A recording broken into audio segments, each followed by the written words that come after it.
and welcome to Tullahoma's Cooking. I am your host, Kelly Lepchinsky, and I am here today in my home kitchen where we're going to be making what I call isolation bread. Now, the reason we're here today is because, as you know, we are under the threat of a global pandemic. And while COVID-19 is raging across the country, many of us are spending a great deal of time at home and in our own kitchens. Now, I noticed when I went to the grocery store the other day, there was something I had seen for the first time in months. There was toilet paper on the shelf. But a couple of aisles over, I went to looking in the baking aisle, and what there was not was flour.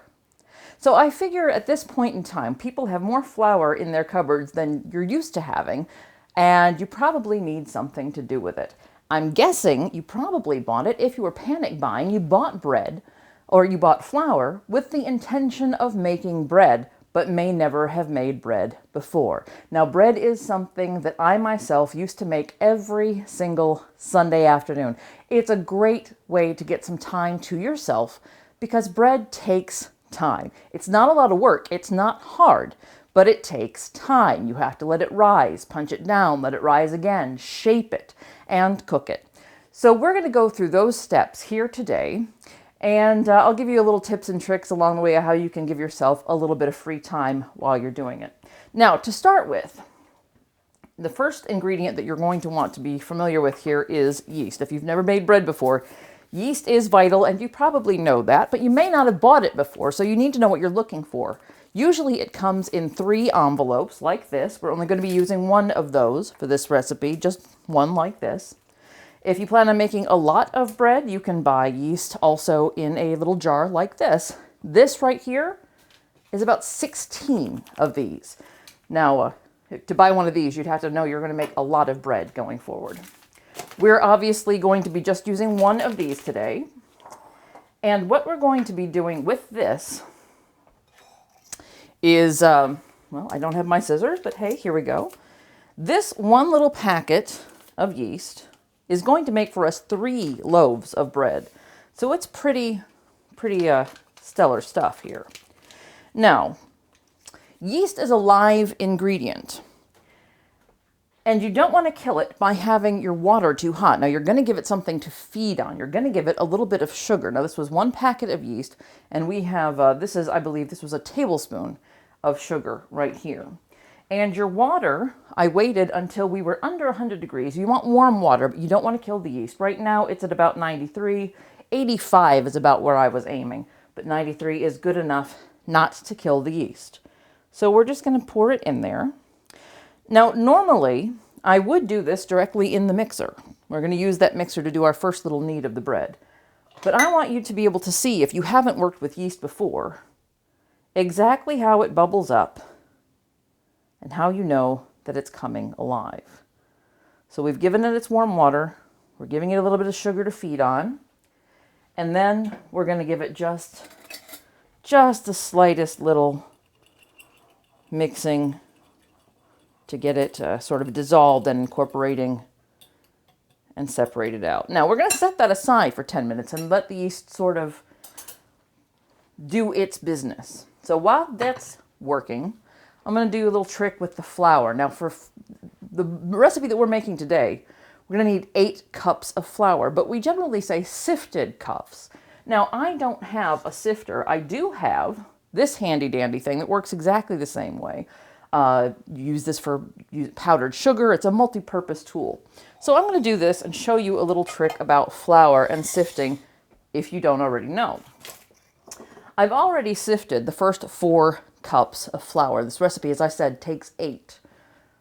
I'm going to show you, though, the difference between 4 cups of flour unsifted and 4 cups of flour sifted. I hadn't taken into account the rattling of the bag there.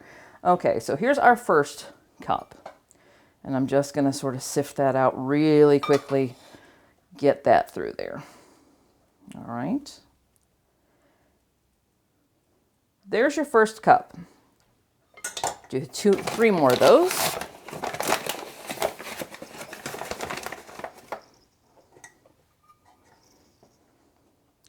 That's your second cup right here. And it doesn't matter that this is taking a little while because we do need to give that yeast 10 minutes. So we'll just sit here and sift our flour. 2 cups.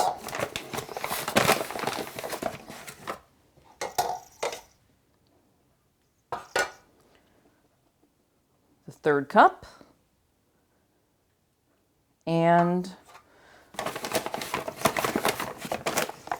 cup number 4. Now you might notice it's taking me a little bit of effort to get the flour out of the bag. And part of the reason for that is that when flour shifts, when flour ships and it sits on a shelf for a while, it compacts, it gets denser. What we're doing here with the tool here is we're adding some air back into the process. So it's going to be not as dense. It's not going to take up as much volume as it did sitting there. Ah, there are my scissors. And this was 4 cups when we measured it out to start sifting. Now we're going to measure it back out the other way. And I'm going to show you how much flour is left. That's 1 sifted cup. Okay. 2 sifted cups. A 3rd sifted cup. And our 4th sifted cup coming up right here. 4 sifted cups. This is 4 sifted cups, just like the other bowl I just showed you. But look, I don't know how much you can see because it's a white bowl. Look how much flour is left over from the 4 cups we measured at the beginning. That's how much air helps to take up space. And this is why when it calls for sifted flour, you actually want to sift your flour, because twice now, in the first bowl that I did before going on camera, and then in this one, you would have twice this amount of extra flour, making your bread really, really dense. So when it tells you to sift your flour, sift your flour. Now, I'm pretty sure we're not at 10 minutes yet on this yeast, but you may be able to see, this is going to be a little bit harder to show to you in the camera. You may be able to see that we've got a little bit of bubbling going on. A little bit of fermentation, really, is what this is going to end up being.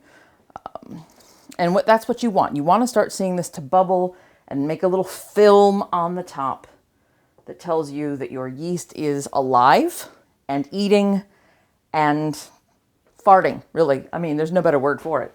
Okay, so we're going to let our yeast take about 10 minutes to really, really get activated here, and we will be right back.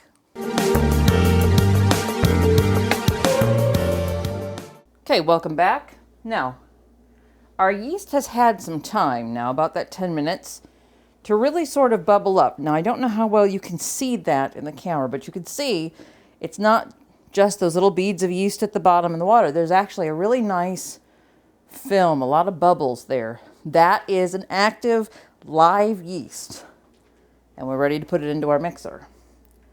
So I've got a little rubber scraper here at the handy just in case, and we're just going to pour that frothy mixture right into our mixing bowl. Okay, all right, now once we have that in there, our next ingredient is going to be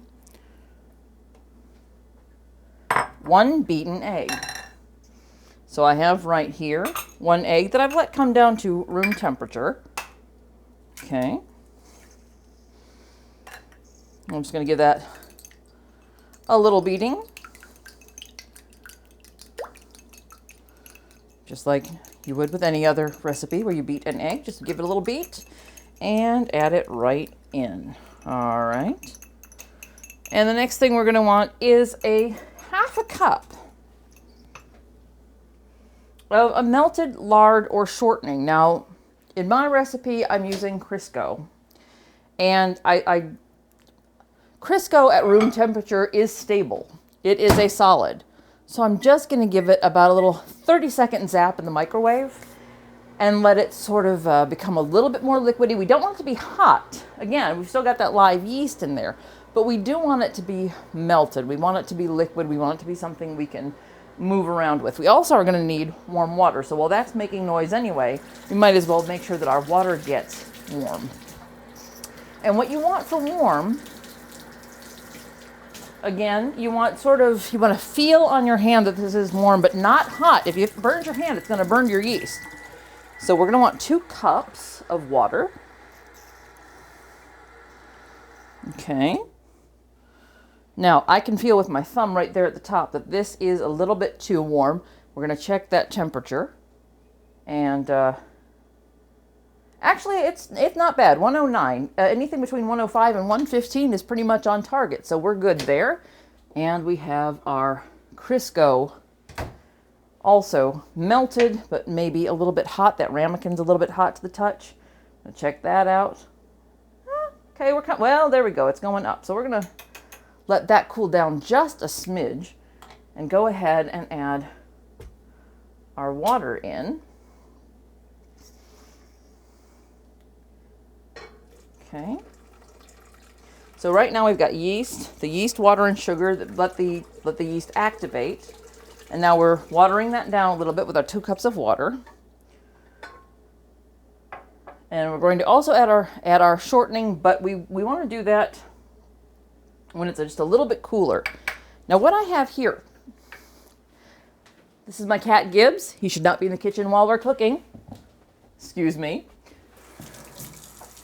All right, so what we're going to do here is we've got salt to add to the concoction here, but we don't want to add it before the yeast is really good and stable in some of our other ingredients, because salt can also damage yeast. Now, I'm sure that there is a chef out there or a chemist out there who can tell you why, or could tell you that I am way off base.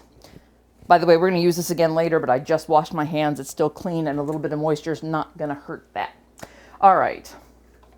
So we're going to save the salt until after we've actually got the lard in. The lard is now showing us at a usable temperature. So we're going to throw Crisco, shortening, not lard. The recipe calls for lard, so that's what comes naturally out of my mouth when I'm talking about it. But it is shortening, it is Crisco. And we are going to make sure we got all of that out of there as well. Good deal. And I'm going to go ahead and let that mix up just a little bit. Now, at this point, well, we have our yeast, our egg, our shortening. We are ready to add the first 4 cups of flour. Now, this is where things get messy. So just be prepared. Everything's going to be covered in a layer of white for a little bit here. We're going to add one of the 2. I'm going to actually use the lighter of the 2 bowls here. And just let it mix while you're doing this. You really want to add it about a cup at a time. I've got this handy dandy little spray catcher on this KitchenAid here. Whatever stand mixer you may have at home. You could also do this without a stand mixer. I just find it's a lot easier to do the final kneading by hand and let the initial kneading go with the stand mixer here. Now, I know this is not exciting television, but we do have to get this all into the mix. So what we're going to do is we're going to take a little break. I'm going to let it incorporate all of this flour. We'll be right back.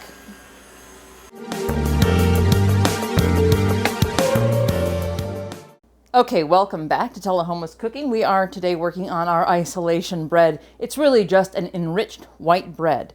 Now, I didn't mention what made it enriched earlier on, and one of the things that is the egg. Now, you can find an easier bread recipe that's just water, flour, obviously the yeast, and a little bit of salt, and that's pretty much it. This is a little bit more complicated recipe because I think it's a little bit more flavorful. You're going to enjoy the bread a little more on the outside, and hey, you can find the easy recipe online and give it a shot while you're at home. Wanted to give you something that took a little bit more thinking about. Now, one of the things we did think about was whether to add this salt. I've gotten those first 4 cups of flour.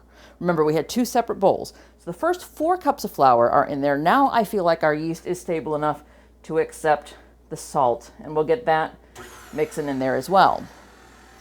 Now I know at this point you can't really see into the mixer.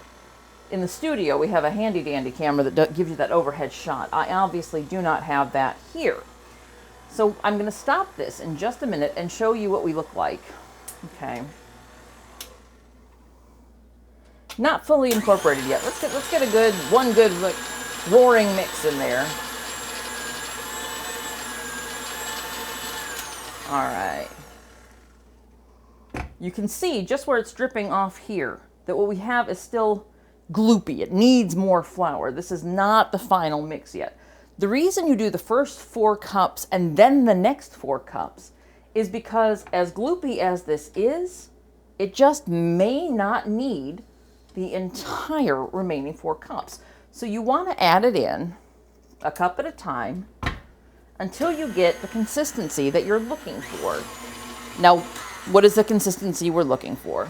Well, that is something I'm going to have to show you when we get there. So I'm going to take another break.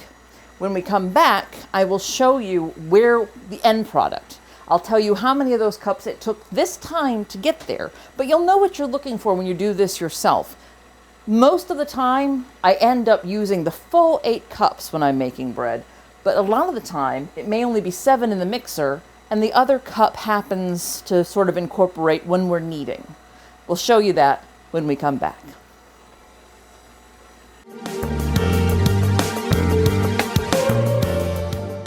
We're back. Welcome back to Tullahoma's Cooking. Now, I did not yet use all of the 8 cups. Now, I didn't actually measure them. I got to a place where I was using the half cup, and I'm sure I have more than a cup left here, but it got to a place where I want to start doing the kneading myself rather than letting the mixer do it. Now, I'm going to lift this up and show you about what that looks like. You can see now we have a consistent product that's staying together and is pretty sticky. It's all incorporated, but it's still it's a wet dough, okay? That's literally what this would be called right now. And there are a lot of recipes that call for you to bake from a wet dough. This isn't one of those, but I do like to do the rest of this process by hand. Now, one of the things that I was looking for while I was watching in the mixer was for the dough to sort of, and now I've got this all over my hands, for the dough to sort of pull away from the mixing bowl. When the hook was going through it, okay, this was pulling away. That means, in my case, in my estimation, I'm ready to work with it. Now, because I have it on my hands, I'm going to just take a little rinse there. I'm going to use this one more time. And I'm going to bring in a handy dandy table so you can see what it is that I'm doing. That leftover flour that we had, I'm going to use on this surface because you won't see me if I use my actual countertop. So we're going to do this facing forward. And I'm just going to use my sifter to give myself a little bit of flour to work with. Now that's actually a lot of flour to work with, and my hands are still fairly wet. So I'm going to try to wipe that off just a little bit. And we're going to work out our dough. Now, you can see it's still fairly sticky. And I'm just going to go right on the edge of that flour there because I don't want to gather that much to start with. Okay. Get as much out of there as you can. You will wash your hands a lot during this. And hey, at this time, that's exactly what we need you to be doing anyway, right? Everybody's washing their hands all the time. All right, so I'm right now just gathering up enough flour on the outside to make it where I can touch it without coming off with that dough on my fingers. This one I just went in with wet hands, but you can see it's not sticking to me anymore. So there we go. We got a nice good workable dough. Now, what I'm doing is folding it towards me, pushing the whole thing away once. Folding it towards me, pushing it away. Folding it toward me, pushing it away. Let me step on this countertop I've given myself here. Fold it toward me, push it away. Fold it toward me and push it away. And we're just going to do that for a little while until you can sort of see The flour is getting incorporated. We've still got, I'm not sure how closely you can see that, but we've still got a little bit of texture in this dough. And what you want to see as you are kneading, this time I'm just pushing it away from me completely. It doesn't really matter as long as you're incorporating. The longer you go, this is where it comes in. Right now, you might be able to see, you might not, but it's starting to get a little bit sticky again because we got all that excess, that exterior flour incorporated. So it's picking up just a little bit extra flour from the edge there, which is good because we obviously need it. And we're just going to keep incorporating flour because what we're aiming for here is a smooth, sort of a, you'll know it when you see it, you'll know it when you feel it, but you want to see some of that texture become smoother than that. And once again, we're back to sticky. A little more flour, okay? Get that flour right in there. And I would cut away from this. I would say let's go to commercial because I know that these are the parts that aren't that exciting to watch. But you don't know when it's going to hit that mark. You just sort of get there. And I don't know when it's going to hit that mark of we're ready to go with this.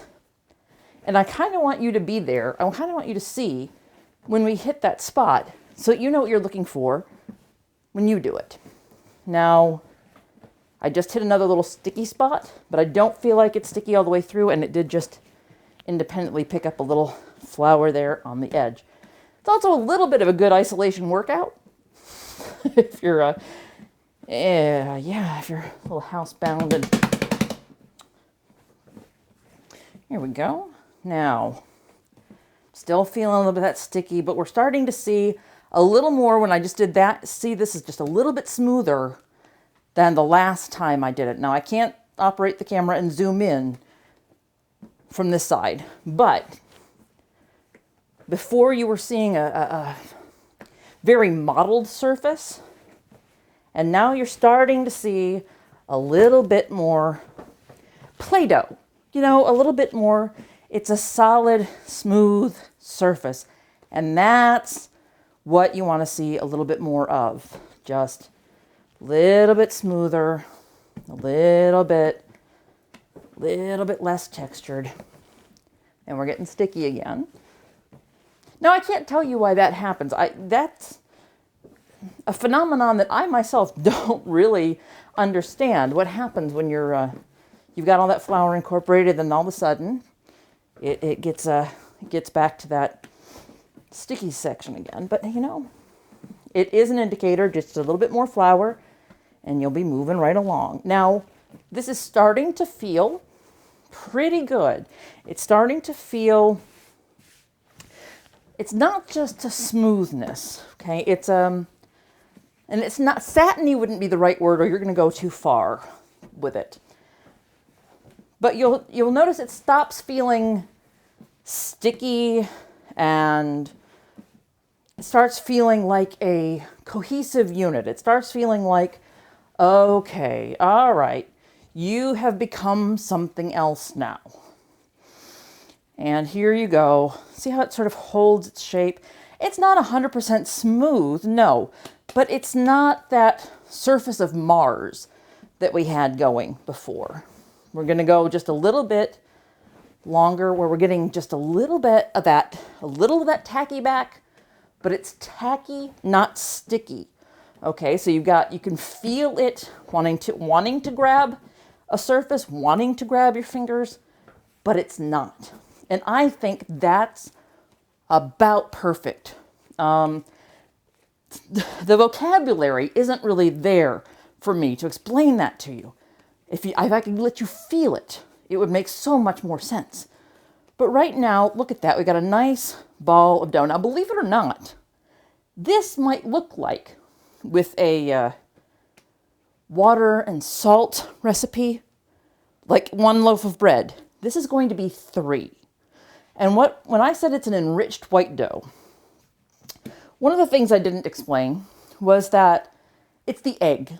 Okay, the processed flour takes a lot of the nutrients out of the wheat. And you can buy enriched flour, or you can add nutrients and protein back in with the egg.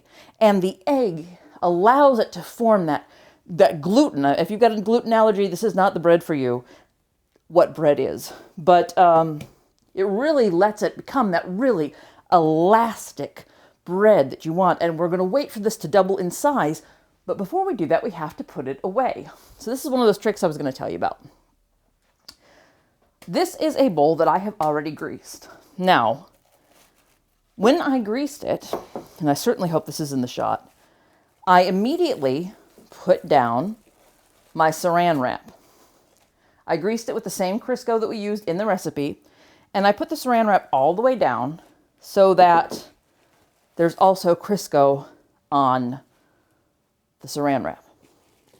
And then we're going to put our ball of dough right into the greased bowl. And I was showing you the saran wrap, but I really want to get that back to that ball that we were in here a second ago. Put that right in your greased bowl. Put down your greased saran wrap, cling wrap, whatever it is you use at home. And we're going to wait for that to rise. Now, believe it or not, we want this to double in size. In this bowl, as you can see, you really don't have to pay attention to the space it's not filling right now. Because to double in size in this bowl, it's going to come up over the top at least a good inch. And you might be surprised when we see that. Now, my trick when I'm waiting for bread dough to rise is that before we started any of this, I put a load of clothes into the washing machine. What's the connection? Well, right now, I'm going to go put those clothes into the dryer, and I'm going to put my dough onto the dryer, because that laundry room now is going to have exactly what yeast loves. It's going to be a moist and dark environment. It's going to be warm and moist because of the dryer. So we're going to let that, enjoy that environment. Load of clothes. Now, double in size. There's not really a time limit on how long it takes to double in size. And don't get this too tight, by the way. You want to give it a little room to do that expanding. So usually for me, if I'm doing a load of clothes and I'm putting the dryer on towel, told you we'd use that again, I usually hit the dryer for about 50 minutes. And then if I forget about my dough, that's the other great thing. You've got something telling you, oh, hey, you need to come check and see if your dough has doubled. Usually by the time that a load has gone through the dryer, in my particular environment, in my laundry room, that's usually right about the same time this is going to have doubled and be ready to punch down and let rise the second time. So we're going to go put it in there now, and we'll be back with you after the load is done, and we'll see where we are. We'll be back in about 30 to 50 minutes. I'll let you know when we get back.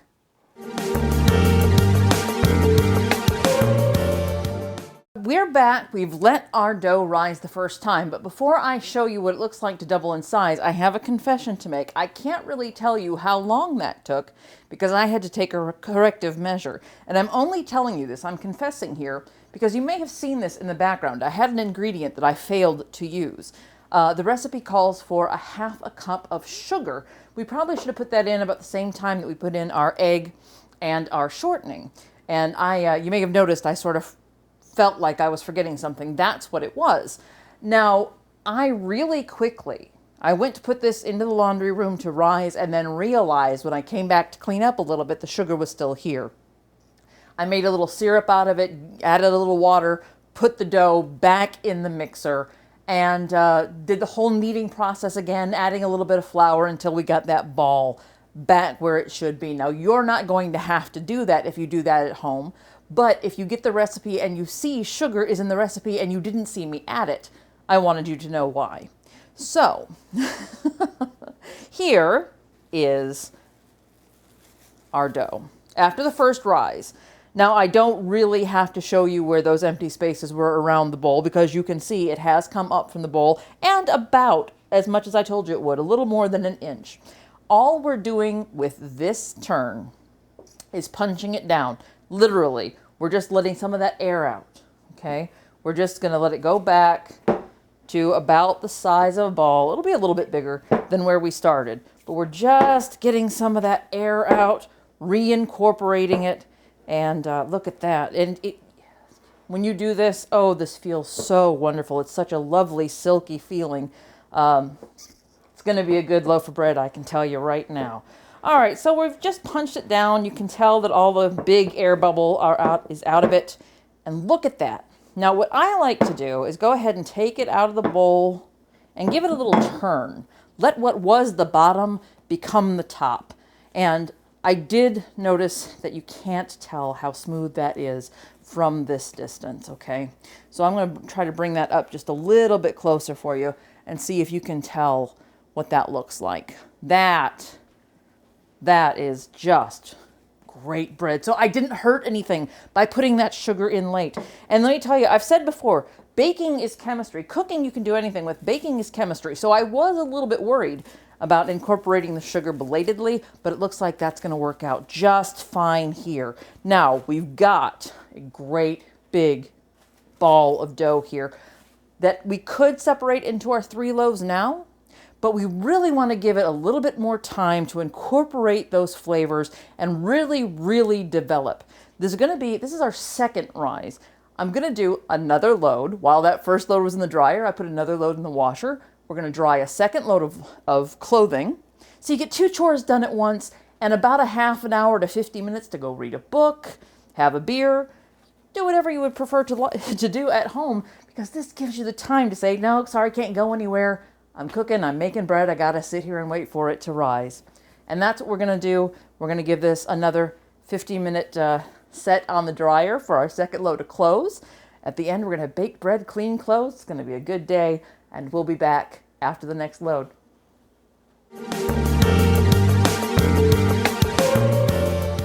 Welcome back to Tullahoma's Cooking, and we're almost in the home stretch. We have done the second rise, and here she goes. I actually let her go a little bit longer than the than a laundry, and she got a little bit, not quite overproof, but she's pretty proofed here. And you can see she comes up well more than an inch over the top of the bowl. Now what we're going to do is we're going to punch her down the last time. This is the last time this is happening. You can see we're getting those bubbles out of there. Right now, look at that, creating a bubble right there. All right, and here we go. What we have now is a dough that we're going to make our loaves out of. And it's considerably larger than what we started with, right? Okay, feels great, looks great. Now, we're gonna put it on this surface and I'm gonna break it into 3s, all right? So, invariably, because of these rounded edges, I get a little thicker of the middle 3. Now, I'm going to do this where my hands separate the 3. So I've got 4 fingers, 4 fingers, 4 fingers. Okay, 4 fingers is a cut, 4 fingers is a cut, and 4 fingers is a cut. Now this one, because there's no rounded edge, is going to be a little bit more bread, so I'm going to cut just inside of those marks. And here we go. We got our first one. And our second and third. And there you have it. Now we just want to shake those into our loaves. This one's pretty easy. We're just going to pull those sides down and make them the underside. Okay. Working on the underside there. And voila. Now, if you are a person who prefers, and you may not be, this may be your first bread, we said that earlier, you can use a bread pan. I have one I put parchment paper in for this example. You can put it right in there. Look at that, almost a perfect fit. And it'll rise and fit the pan as it cooks. I am not a bread pan person. I don't like my bread to get all done on the sides and all the way around. So I am going to just leave it shaped. And there went that. I've got another one right here. I've got a parchment paper on a cookie sheet that's shifting on me. And that's pretty much going to be the way that we do this one. Now we're going to cook one of these three. And the other two, you'll see in a second, I have another baking sheet with 2 more pieces of parchment paper on it for these guys. But because we're not going to cook them tonight, what we're going to do with these guys, let me show you. Do you see how I'm shaping? I'm just taking where we cut, kind of rolling my fingers under, making it sort of a ball, and then elongating, just bringing it out just a little bit and making it a bit of a loaf. Now we've got 2 that are a little bit different sizes. That's fine. They're not going to cook at the same time. So they're good to go on their own sheets. These 2 little guys, because we're not cooking them, they each get their own little parchment paper. Okay. And they're going to get stored on here. And what we're going to do is put them in the freezer. Now, putting them in the freezer is going to stop the yeast from activating for a while. You may be hearing, that's my dog Buster. You're meeting all my pets today. These are going to go into the freezer. It's going to stop them proofing, and then we'll be able to save them and take them out and defrost them and cook them at another time. Okay, what we're going to do with these guys, we're going to give them a recovery rise. We've just punched them down. Now this yeast is a little bit exhausted. It's had 2 really big rises already. Now what we want to make sure is just that these sort of shape and form. You'll see that I've got some little creases where I played with the dough. And if you give it just a little time to recover, those creases are sort of going to fill in themselves. They're going to, it's just going to make a nice shape all on its own without much help. It just needs a minute left alone. So when we get that done, okay, we're going to leave that alone, let's say 10 minutes. We'll come back, take a look at it in about 10 minutes, and then when it is good to go into the oven, we're going to give it a little bit of an egg wash. Now, I've already prepared the egg wash, and what that is, it's just I cracked an egg, and I put it in the same ramekin, clean ramekin, with a little bit of water just to sort of thin it a little bit so that we can spread it on nice and evenly. I happen to have a pastry brush. You could use your hand if you wanted to. I like an egg wash because it helps the bread brown on the top. Now, the other thing we're going to do when we put this into the oven is, we've got this nice baking sheet right here that we're putting our bread onto. These are my good baking sheets, but I think we all have that one baking sheet that was maybe grandma's baking sheet that's been around forever, but it's still useful, but it's not pretty. It's maybe got some baked on grime on it, and you just don't know why you're keeping it around. It's got a good use today.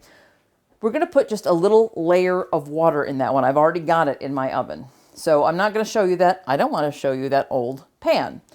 But we're just going to put a little layer of water in that, and we're going to put it on the bottom shelf of our oven. So when we get the oven up to temp, that's going to help make that another dark, warm, moist environment. We're adding a little bit of humidity to the oven so that the bread doesn't dry out when we cook it. Now, you can't tell so much with this one, which was the middle piece, but let me take these 2 back and show you again. You can already see that they're recovering, that they're making a nice rounded shape all on their own. And we need to get those 2 into the freezer pretty quickly. We're going to leave this one all by itself. And the next step, folks, is we're going to cook this, take another break, and then we'll cut into it and see what we've got. So stick with us just a little longer. We are almost all the way to bread. See you in a bit.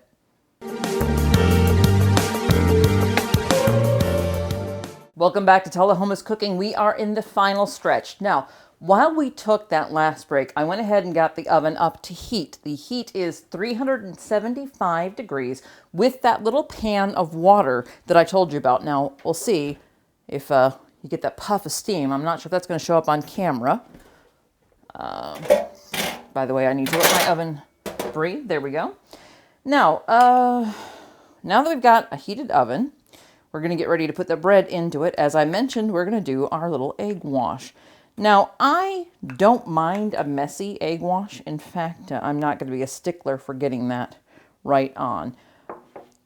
Sometimes if you put a little extra egg wash on, you get it right down to the parchment paper. I am using parchment paper.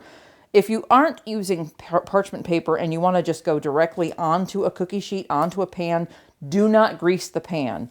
I learned that the hard way. I can't remember exactly why that was a problem, but much better if you do use parchment paper or just use an ungreased pan. Now, as you can see right now, I'm sort of hitting that parchment paper with the egg wash. When it comes out of the oven, you'll see that parchment paper has kind of a scrambled egg attached to it, but that doesn't matter. We're throwing the parchment paper out. We're going to be eating the bread, and the bread is going to have a nice brown, crusty layer and still be nice and good and soft on the inside because of the humidity we're adding from the steam of the water that's on the very bottom rack. Now, because we're at 375, obviously we're not broiling. The bottom rack is closest to the coils in a regular oven. Now, if you've got a convection oven, not entirely sure how well that's going to work for you. I'm not familiar with those. The rack you're going to want to put the bread on, though, is going to be right in the middle of the oven and getting just a little bit of that steam surrounding it from the pan that's underneath. Now, I also want to clarify something I said in the last segment because I didn't actually put those other 2 loaves of bread into the freezer. I put them into the refrigerator first to sort of retard the proofing, to sort of stop it from getting any larger fast. Like I said, we do want it to recover. I don't want it to recover at room temperature and do another big rise, but I do want it to keep slowly proofing just enough that we get to a size that we want to cook before I freeze it, because once it's frozen, that's the size you're going to get when you take it out and defrost it. So putting it in the fridge for a little while lets it do a very slow creep along to the size you want. When you've got it to the size you want, remember, we still have them on that other sheet on parchment paper. They won't have an egg wash on them, and they'll come out of when you get out of the refrigerator at the size you want, you put them in the freezer. What you will want to do is take the parchment paper and the bread and just stick it into a large size Ziploc bag. That's the way I would do it. That way each loaf gets its own storage. Put it right in the freezer. When you're ready for the next, you run out of this one, you've eaten all this loaf of bread, you just take the next loaf right out of the freezer, bring it to room temperature, and as soon as it's room temperature like this one, give it an egg wash and do what we're about to do here. Now, what we're about to do here, I told you 375, and 30 minutes is about right in my oven with this bread. Now, I haven't actually made this in a little while. One of the things that you're looking for is sort of a hollow sound. But there's also an internal temperature, and I want to say it's around 200 degrees. I'll check that up before we do the very last segment and we cut into it. But you can stick the thermometer that we've used before. I've got this one. It's a magnetic to my fridge. When it comes out, if you're not sure it's done, you can give it a little poke, maybe on the underside so you don't see the damage you did to it. But you can give it a little poke and test that the temperature is where you want it and that it's done before you call it done. And of course, it will still bake just a little while on the cooling rack, so you want to stop just short of the temperature you want. We're ready now, I believe, to put this in. Now another ingredient I almost forgot. It's not an ingredient on the recipe. It's something I prefer to do. This is just garlic powder.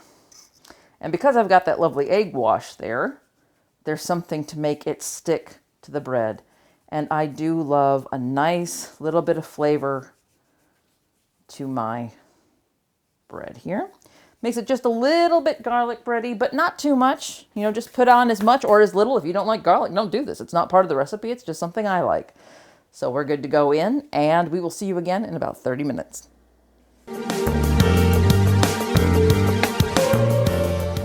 And welcome back. Now, it has been, all told, about maybe 4 hours since we started this. We're down to the moment of truth with the loaf of bread. Now, you may be able to say, I've already cut it. As it happens, it's been a long day, and I didn't record when I took it out of the oven.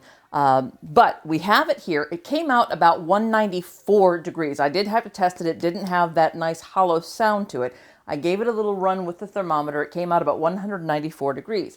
I said it needed to be about 200, and I did look that up, and that was correct. So I knew that if 194 was close enough to let it sit and rest for a minute and actually finish that little last bit of cooking and be right where we want it. And sure enough, I took a slice with this, and as you can see, we've got a little bit of a nice crumb there. Again, I'm not sure how much of that is showing up, so I'm going to bring that in to the camera. You can see we've got a nice brown surface because of our egg wash. Now, we did get a little bit of breakage here, and I'm not sure if that's because I overworked the dough when I added that sugar back in. But we did have a very, very lovely moment of buttering the bread and taking a taste, and oh my goodness, it is so good. So yes, it did take about 4 hours, 4.5 hours. I started about 4, ended about 8:30. That's 10 minutes on getting that yeast to activate, a little bit of time in the kneading, and then, you know, a 50-minute rise, another 50-minute rise, and a little stabilizing rise before we put it in the oven for 30 minutes. So all told, yes, it's a long day. Like I said, we started at 4 and it's dark outside now. But we also did 2 loads of laundry and had plenty of time during those hours while we were waiting to do other things. So at the end of the day, we have laundry done, we have fresh bread, and it's oh so good and so worth it. So if you bought more flour than you know what to do with, and you've got plenty of time to spend at home, why don't you give this recipe a try? It's oh so good. Thanks for watching. We'll see you next time on Tullahoma's Cooking.